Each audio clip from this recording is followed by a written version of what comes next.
What's up mga kababayan? Just That Matters here. Dito sa video natin ngayon ay ating panonoorin si Senator Glenn Chong at Madam Maharlika. Ngayong taon pa lamang na 2024 tila'y naghahanda na ang mga pulahan sa mangyayaring Senate election sa taong 2025 na nakakabulabog malaman na may nangyayari na suhol sa COMELEC. Naku naman po, at 1 bilyon mahigit di umano ang ibinayad nitong sina F. Eliza at Michael Ma di umano. Grabe naman, ibig sabihin napakalaking pera talaga ang nakukulimbat ng mga ito at ganun-ganun na lamang kadali sa kanila ang magbigay ng 1 bilyon para sa suhol sa eleksyon. Pero bago ang lahat mga kababayan, huwag niyo po sana kalimutang mag-like at subscribe para updated ka sa mga uploads ko araw-araw. At yun na nga no mga kababayan, ang reaksyon ng nakararami tila'y baka tuloy-tuluyan na nga di umano no? Ang paghahari ng mga Marcoses, Araneta, Romualdez at mga smugglers di umano sa ating bansa. Kung kaya naman hindi ko na patatagalin pa,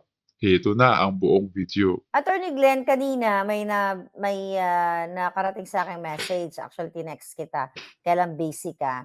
So, nakarating sa atin, hindi pa naman na-confirm ito, pero pag-usapan natin para at least ma-preempt Yes. na. Ayon sa ating informante, allegedly, na si Michael Ma ay nakitaan ng paper trail or ebidensya na nakapagbigay daw siya ng 1 billion pesos dito kay George Garcia sa COMELEC and as a bribe dito sa Naku po. pag-distrongcar na naman ng 2025 election, allegedly. So kaya nga tinatanong kita, nakarating na ba sa iyo ang information na ito? Ito daw ay suhol ni Michael Ma sa COMELEC. And it's almost, 1 billion in tranches. Ano ang thought mo dito? Ate Claire, matanong muna kita, sinabi na ba ng informant mo na kasama dito si Miro o hindi? Kasama si Miro. So kumbaga Miro. Ganito. Nagbayad si Michael Ma, ayan na naman. Nagbayad si Michael Ma sa mga kay George Garcia. Kay George Garcia. Di umano. Di umano. Para ipanalo si Miro. Ganun ba? Si Miro, oo. Para ipanalo si Miro. Okay. Ito yung comment ko about that. So, mga kababayan, linawin natin ha, allegedly. Allegedly kasi actually, yung ating informante, sabi ko baka pwede ka makakuha nung, yung deposit ng pera kay George Garcia. Yung paper trail. Paper trail. Sabi niya, sige, tignan daw niya kung ano magagawa niya. Gusto ko na siyang pag-usapan para at least mabulabog na rin sila. So, what is your thought about this? Kung totoo, let's say for example, nagbayad. Kung totoo man, what your opinion? Ate Claire, alam mo naman, pag galing sa'yo, bulabog lahat. Bulabog lahat ng magnanakaw, lahat ng mga konspirador. Bulabog sila lahat pag galing sa'yo.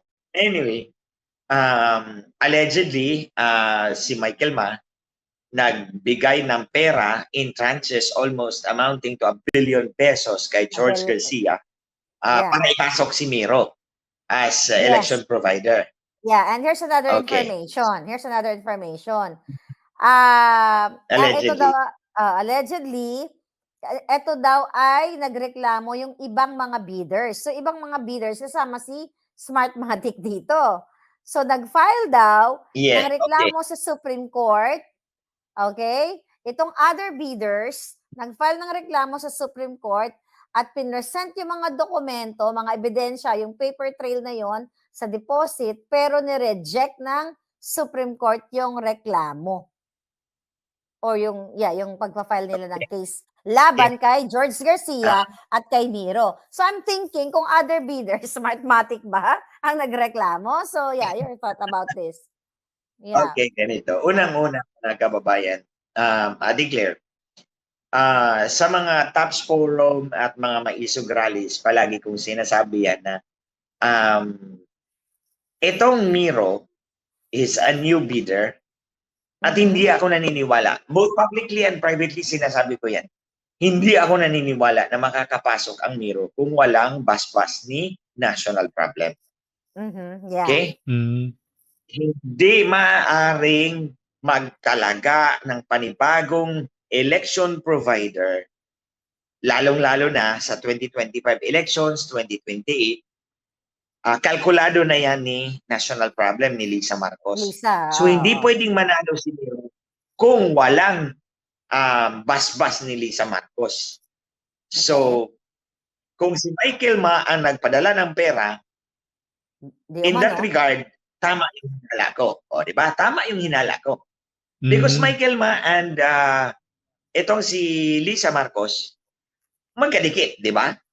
Imagine, in-appoint pa nga niya siyang special envoy to China. Okay. Pasikreto. So, he is in the confidence and trust of Lisa Marcos. So, maaaring dumaan yung basbas ni Lisa Marcos kay Michael Ma. That is very plausible. Posible yan. And 1 billion, sa dinami-dami ng pera nilang nakukulimbat araw-araw, that is loose change. That is loose change. Konti lang yan. And when you talk of 1 billion, hindi naman pwedeng isang commissioner lang o ang chairman lang ang babayaran. Pati yung 6 na commissioner, most likely. So kumbaga yung 1 billion, and that is pamasahe. Wala namang libre eh. Wala namang libre sa mga magnanakaw. Palagi sinasabi, walang libre. So although may basbas ni Lisa Marcos, may pamasahe pa rin. Dadaan doon kay Michael Ma, that is very possible. Because si Michael Ma at si Lisa Marcos are business partners. And in fact, he is in the confidence and trust of Lisa Marcos. And then, yung 1 billion, bariya lang yan sa kanila. And kung yung 1 billion din ang babayad, hindi lang naman isang tao babayaran mo. Kasi posible magreklamo din. These are possibilities. No? Magreklamo rin. If it is allegedly for George Garcia, I'm not saying that he actually received it. It is allegedly for for George Garcia. Hindi lang para sa kanya yan, I'm sure. Kasi magrereklamo yung iba. May magrereklamo talaga. So, to keep everybody happy, share. Diba? Now, mga kababayan, this is the more important part. Alam ko, si Smartmatic is not willing to give up the 2025 elections.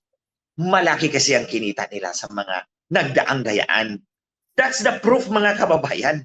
Iyan talaga ang malaking patunay ko sa inyo sa mga sinasabi ko na dati pa na itong Smartmatic, binibenta nga yung eleksyon natin sa mga politiko. Siyempre, sino ba ang bibili?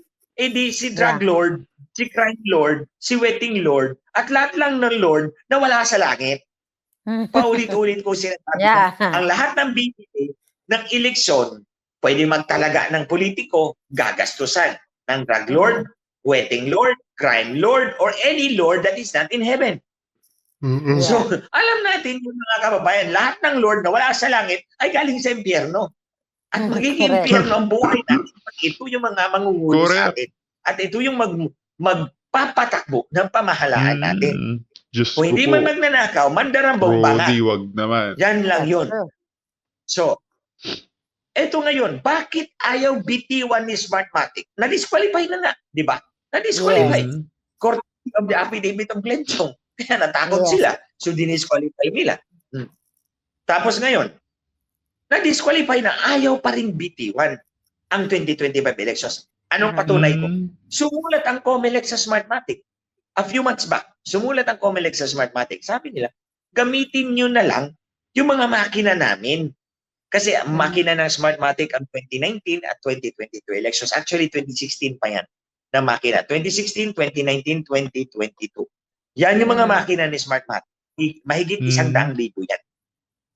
Tapos ang sabi ng Smartmatic, sumulat ang Smartmatic kay COMELEC na gamitin nyo na lang yung aming makina. Wala pa kayong gagastusin kay Miro. Yun yung ayaw ng Smartmatic gamitin ang Miro. Kasi alam nila kapag successful si Miro sa eleksyon at hindi mandaya, goodbye for good si Smartmatic. Nice, Yeah. nice. That's one consideration. Nasa isip yan ni Smartmatic, what kung hindi No to lalaro Smartmatic. si Miro sa 2025? Para patunayan talaga ni Miro na honest kami. Di, patay si Smartmatic. Hindi na makakabalik Correct. si Smartmatic forever. And then, palawa, ang nasa isip nila, hindi pwedeng si Miro ang magpapatakbo sa 2025 elections. Dahil bilyong-bilyong piso ang mawawala kay Smartmatic sa pagbebenta ng dayaan. So kaya sumulat kay Comelec, gamitin nyo na lang para hindi na kayo gagastos. At kinatigan ito ni Rufus Rodriguez. Kinatigan ito ni Rufus Rodriguez. Na, o nga pala, bakit pa kayo nagbidding ng 18.3 billion? Pwede naman pala yung mga makina ni Smartmatic. Ayan. Yes. Tapos lately, nag-file si Edgar Erice, dating congressman, sa Caloocan yata ito, na naman si Edgar Erice. Nag-file siya ng petisyon sa Korte Suprema. And then, ito na, pumasok na yung information ng informant mo, Ate Claire, na sinabi niya, nag-file sila ng kaso sa Supreme Court, nilatag nila, pero binasura ng Korte Suprema. Kahit daw may ebidensya. So, allegedly. Kahit may ebidensya. Ito mga si Edgar Erice nag-file ng petisyon sa Korte Suprema para inulify yung kontrata ng Comelec at Miro. Alam ko si Edgar Erice ang ginagamit ng Smartmatic. So, multi-pronged ang attack ni Smartmatic. Sumulat sa Comelec, binakapan ni Rufus Rodriguez, nag-file ng action sa Supreme Court gamit si Edgar Erice. So, in that regard, yung informant mo, mukhang tama. Mukhang tama yung sinabi niya na may petition sa Supreme Court, nilatag nila yung ebidensya, pero binasura. So, in other words, mga kababayan, I am led to believe na ang sinabi ni Ate Claire ng mga supplier na nagrereklamo ay walang iba kundi si Smartmatic. Smartmatic, right? Si Smartmatic. Kaya nga. Trabaho yan ni Smartmatic. Oo. Kasi si Smartmatic ang may nakabinbin na petition doon through Edgar Erice sa Supreme Court. So kung yung information na yan, nag-swak doon sa existing circumstance ngayon na may nag-file, si Edgar Erice nag-file ng petition. Ang petition ay kontra Comelec at Miro, which is exactly ang kinukontra ng information na yan. Miro and Comelec, Supreme Court. So, ang duda ko, this is part of the efforts of Smartmatic to remove Miro altogether. And then, in the process, of course, sisiraan nila si George Garcia.